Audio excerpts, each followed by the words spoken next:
Hello friends, welcome to my channel. तो आज इस वीडियो में हम बात करेंगे एचपीएसएससी हमीरपुर की तरफ से आज कंडक्ट करवाए गए एग्ज़ाम के बारे में, जो कि कंडक्ट करवाया गया है पोस्ट कोड 891 के लिए, स्टेनोटाइपिस्ट के लिए एग्ज़ाम करवाया गया। ठीक है, आज 5 सितंबर 2021 को। ठीक है, तो ये मैं आपके साथ डिस्कस करूंगा। तो इस वीडियो में हम जो है वो 3 सेक्शन डिस्कस करेंगे, जो जिसमें कि रहेंगे आपका हिस्ट्री, और उसके बाद जो रहेगा वो इकोनॉमिक्स, और उसके बाद ज्योग्राफी। ठीक है, तो बाकी हम जो है वो नेक्स्ट वीडियो में नेक्स्ट पार्ट में डिस्कस कर लेंगे। तो यहाँ पे बात करते हैं पहले क्वेश्चन की कि चावल की खेती इस हड़प्पा स्थान से संबंधित है। तो ये जो संबंधित है लोथल से संबंधित थी, लोथल और रंगपुर से। तो ऑप्शन डी यहाँ पे राइट आंसर होगा। उसके बाद बात करते हैं नेक्स्ट क्वेश्चन के बारे में कि द वैदिक deity Indra was the God of, की मतलब वैदिक देव इंद्र देवता थे। तो ये जो थे वर्षा एवं बिजली के देवता माने जाते थे उस समय। तो नेक्स्ट क्वेश्चन है कि बौद्ध धर्म के रूप में महायान के प्रसिद्ध संरक्षक थे। तो ये जो प्रसिद्ध संरक्षक कनिष्क थे। ठीक है, तो चौथी बौद्ध संगति विनी के काल में हुई थी। तो नेक्स्ट है कि मौर्यों के बाद दक्कन और मध्य भारत का अति महत्वपूर्ण साम्राज्य था। ठीक है, तो इसका जो राइट आंसर होगा फोर्थ क्वेश्चन का, तो ऑप्शन बी होगा, सातवाहना था। ठीक है, बाकी मैं आपको बता दूं कि एज पर ऑफिशियल आंसर की आंसर ये नहीं है, कल आंसर क्या आएगी, तो आप एक बार ज़रूर मैच कीजिए। ठीक है, और यहाँ पे 2 क्वेश्चन में मुझे डाउट भी है, तो मैं आपको वो बता भी दूंगा आगे वीडियो में।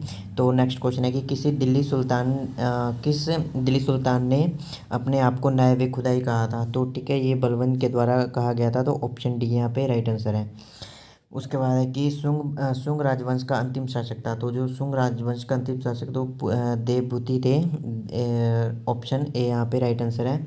नेक्स्ट क्वेश्चन देखते हैं कि बहमनी साम्राज्य की स्थापना इसके द्वारा की गई थी। तो ये जो की गई थी हसन गंगू के द्वारा की गई थी। तो ऑप्शन ए राइट आंसर है। उसके बाद है कि किस मुगल बादशाह की मृत्यु सीढ़ियों से अचानक गिरने से हुई थी। ये जो हुई थी हुमायूं के द्वारा हुई थी। ऑप्शन बी यहाँ पे राइट आंसर होगा। उसके बाद है कि तक्षशिला एक प्रसिद्ध स्थान था। तो ये जो गंधार कला के लिए प्रसिद्ध स्थान माना जाता है। तो ऑप्शन बी यहाँ पे राइट आंसर है। उसके बाद है कि पुराना किला का निर्माण इसके शासन में हुआ था। तो ये जो हुआ था शेरशाह सूरी के द्वारा ही करवाया गया था, हुमायूं के शासन में। ठीक है, तो ऑप्शन ए यहाँ पे राइट आंसर है।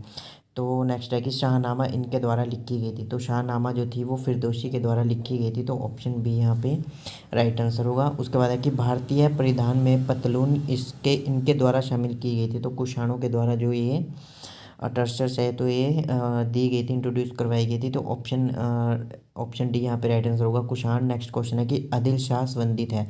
तो आदिल शाह जो संबंधित है वो बीजापुर से संबंधित थे। उसके बाद है कि शेरशाह की मृत्यु यहाँ युद्ध करते हुई थी। तो इसकी जो कलिंजार फोर्ट था, तो यहीं पे मृत्यु हुई थी, तो इसी युद्ध में हुई थी। तो ऑप्शन सी यहाँ पे राइट आंसर होगा। उसके बाद है कि ब्रह्म समाज ने मुख्यतः किस पर बल दिया था। तो ये जो दिया था इन्होंने एक ईश्वरवाद पे दिया था, एक शैवरवादिता पे। ठीक है, मोनोथिज्म पे। ऑप्शन सी राइट आंसर होगा। उसके बाद है कि अंत्योदय विचार के प्रवर्तक कौन थे। तो जो विनोबा भावे थे। तो ऑप्शन बी यहाँ पे राइट आंसर है। उसके बाद है कि प्रथम यूरोपीय जिसने भगवत गीता का अंग्रेजी में अनुवाद किया था। तो ये जो किया था ऑप्शन बी चार्ल्स विल्सन ने किया था।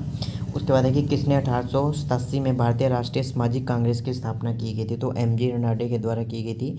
ऑप्शन डी यहाँ पे राइट आंसर होगा। उसके बाद है कि महात्मा गांधी ने दांडी मार्च की शुरुआत की थी। तो ये जो की थी साबरमती आश्रम से की थी, गुजरात से। तो ऑप्शन डी राइट आंसर है। उसके बाद नेक्स्ट है कि भारत छोड़ो आंदोलन के समय भारत के वायसराय कौन थे। तो ये जो थे लॉर्ड लिंथिंगो थे।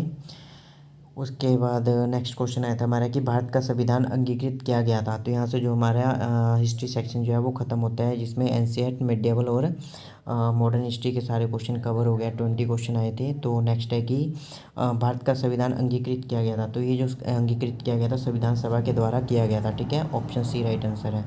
उसके बाद है कि संघ शासक में एक एक राज्यों के लिए शक्ति का स्रोत है। तो ये जो संविधान हमारा ही इसका स्रोत है। तो ऑप्शन बी यहाँ पे राइट आंसर है। उसके बाद है कि भारत में संविधान में डैश के लिए कोई प्रावधान नहीं है। तो यहाँ पे आर्थिक अधिकार के लिए कोई प्रावधान नहीं दिया गया कि हमें किसी भी तरह का कोई आर्थिक प्रावधान, कि मतलब किसी भी तरह से कोई भी संविधान में देखने को नहीं मिलता ऐसा प्रावधान। तो बात करते हैं नेक्स्ट की केंद्र शासित प्रदेशों को प्रतिनिधित्व मिलता है। तो ये जो मिलता है दोनों से मिलता है, लोकसभा से भी और राज्यसभा से भी। उसके बाद है कि राज्यपाल के तौर पर नियुक्ति के लिए न्यूनतम आयु क्या है। तो ये राष्ट्रपति के समान ही होते हैं। तो 35 वर्ष यहाँ पे राइट आंसर होगा। उसके बाद है कि अधिकतम इतने समय के लिए उपराष्ट्रपति द्वारा राष्ट्रपति का पदभार संभाला जा सकता है। तो ये जो 6 मंथ के लिए संभाला जा सकता है, क्योंकि 6 मंथ के बाद जो है वो अगर प्रेसिडेंट की मतलब जो सीट है वो खाली होती है तो 6 मंथ के अंदर चुनाव करवाने होते हैं। तो इस हिसाब से 6 मंथ के अंदर 6 मंथ तक ही वो कार्यभार संभाल सकते हैं वाइस प्रेसिडेंट। तो नेक्स्ट है कि राज्यों के कर का अंश का निर्णय किस संवैधानिक संस्था के अधीन है। तो ये जो है वित्त फाइनेंस कमीशन के वित्त आयोग के, ऑप्शन ए राइट आंसर है।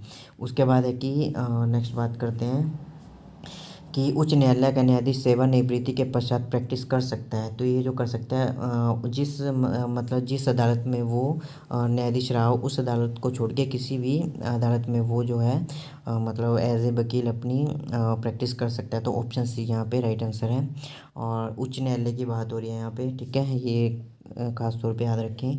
उसके बाद है कि भारतीय संविधान में संशोधन के कितने तरीकों को का प्रावधान किया गया। तो ये जो 3 तरीकों का प्रावधान दिया गया है। नेक्स्ट है कि पंचायती राज प्रथम बार किस राज्य में लागू किया गया था। तो ये जो 1959 2 अक्टूबर 1959 राजस्थान में किया गया था।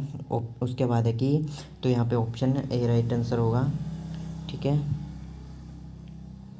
नेक्स्ट है कि भारत के प्रथम राष्ट्रपति कौन थे। तो भारत के राष्ट्रपति डॉक्टर राजेंद्र प्रसाद थे।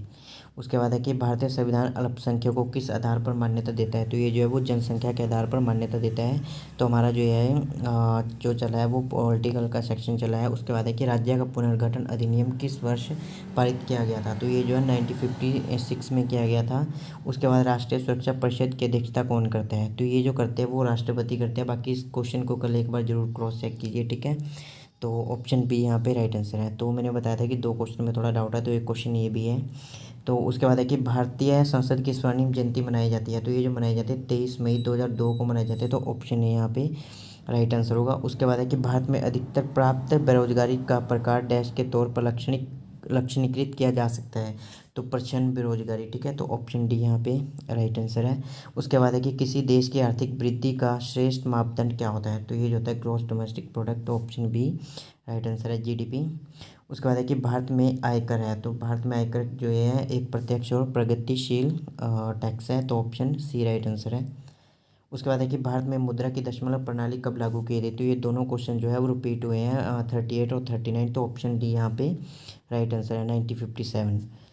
उसके बाद है कि एक मध्यस्थ बैंक की खुला बाजार प्रक्रिया क्रय एवं विक्रय है। तो जो सरकारी प्रतिभूतियाँ होती है गवर्नमेंट सिक्योरिटीज़, तो यही होती है। तो ऑप्शन डी यहाँ पे राइट आंसर है। तो राष्ट्रीय विकास परिषद की स्थापना किस वर्ष की गई थी, ठीक है। तो एनडीसी की स्थापना है वो 6 अगस्त 1952 को की गई थी, 6 अगस्त 1952 को, 1952 को।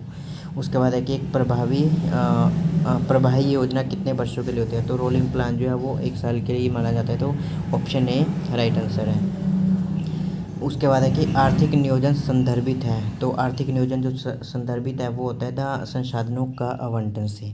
उसके बाद है कि भारत में इनमें से कौन सा उद्योग सबसे पहले शुरू हुआ था। तो भारत में जो है वो चाय उद्योग सबसे पहले शुरू हुआ था। उसके बाद बात करते हैं कि एशियाई विकास बैंक का मुख्यालय कहाँ है। तो फिलीपींस का जो मनीला है, तो यहीं पे इसका मुख्यालय स्थित है। तो ऑप्शन ए राइट आंसर है। 46 है कि कौन सा ग्रह पृथ्वी से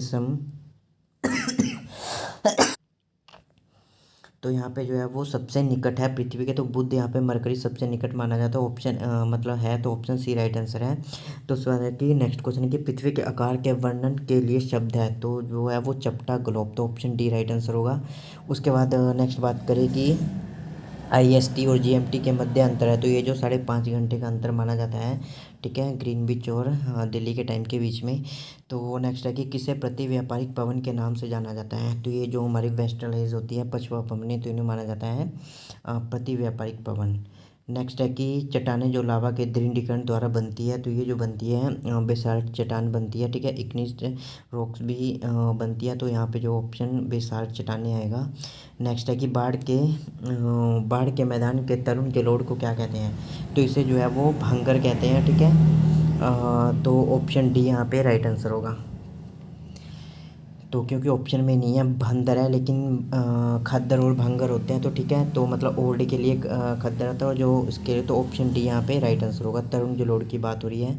उसके बाद है कि कौन सी एक टुंड्रा प्रकार की वनस्पति नहीं है, तो ये जो तीन सेज, मास और मॉसेस और लाइकन होती है, स्टेपीज जो है ये नहीं होते हैं, उष्णकटिबंधीय प्रकार की होती है। किस देश में हम याक पा सकते हैं, तो ये जो हम तिब्बत में पा सकते हैं, ठीक है। वैसे नेपाल में भी देखा जाता है, लेकिन यहाँ पे जो राइट आंसर डी तिब्बती होना चाहिए। उसके बाद है कि विश्व में एकमात्र हिंदू राष्ट्र है, तो विश्व में एकमात्र जो हिंदू राष्ट्र है वो नेपाल है, तो ऑप्शन बी यहाँ पे राइट आंसर होगा। तो उसके बाद है कि तस्मानिया की जो राजधानी है, तो तस्मानिया देश की जो राजधानी है वो हॉबार्ट है, ऑप्शन बी यहाँ पे राइट आंसर है। उसमें से है कि इनमें से कौन सी झील सबसे गहरी है, तो वेकाल झील जो कि रूस में पड़ती है सबसे गहरी है, तो ऑप्शन डी यहाँ पे राइट आंसर होगा। उसके बाद है कि कौन सा एक मूल्य पादप नहीं है, तो आप ऑप्शन देख के भी लगा सकते हो, तो कि कॉफ़ी जो है वो मूल्य पादप नहीं है, बाकी जो सारे वो मूल्य पादप है। उसके बाद है कि कौन सा देश तेल में संपन्न है, तो इन देशों में से अगर बात करें तो इंडोनेशिया जो है वो सबसे संपन्न है, तो ऑप्शन ए राइट आंसर है। उसके बाद है कि चंद्र ग्रहण होता है, तो चंद्र ग्रहण जो होता है वो पूर्णिमा के दिन होता है। इस क्वेश्चन को एक बार जरूर चेक कर लीजिए, क्रॉस चेक कर लीजिए कल। उसके बाद है कि कावेरी नदी का उद्गम किस भारतीय राज्य से है, तो कर्नाटक से है, तो ऑप्शन सी राइट आंसर होगा। कौन सा एक अंतर्देशीय जल निकास क्षेत्र है, तो जो कच्छ का रण है, ऑप्शन डी एक अंतर्देशीय जल निकास क्षेत्र है। नेक्स्ट क्वेश्चन की बात करें तो भारत की जलवायु किस प्रकार की जलवायु है, तो भारत की जलवायु जो है वो मानसूनी है, उष्णकटिबंधीय मानसूनी। हाँ, काकरापारा परियोजना किस नदी पर स्थित है, तो ये जो स्थित है वो तापी नदी पर स्थित है, तो ऑप्शन डी यहाँ पे राइट आंसर होगा। उसके बाद है कि कौन सी एक खरीफ की फसल नहीं है, तो जो है वो खरीफ की फसल नहीं है। नेक्स्ट बात करते हैं कि अभ्रक का पाया जाना संबंधित है, तो कोडरमा से जो है वो अभ्रक काफ़ी मतलब विश्व पर प्रख्यात है ये चीज़, अभ्रक के लिए कोडरमा, ठीक है, तो ऑप्शन यहाँ पे सी राइट आंसर होगा, कोडरमा। नेक्स्ट, तो हम इसमें ये तीन ही सेक्शन डिस्कस करेंगे। अगर आपको नेक्स्ट वीडियो चाहिए तो आप मुझे कमेंट कर सकते हो, ठीक है। तो अगर आपकी कोई क्वेरीज हो तो आप कमेंट कर सकते हो, तो अगर आपको PDF चाहिए तो आप मुझे व्हाट्सएप कर सकते हो, आपको नीचे डिस्क्रिप्शन में लिंक मिल जाएंगे। तो इस वीडियो में इतना ही, धन्यवाद।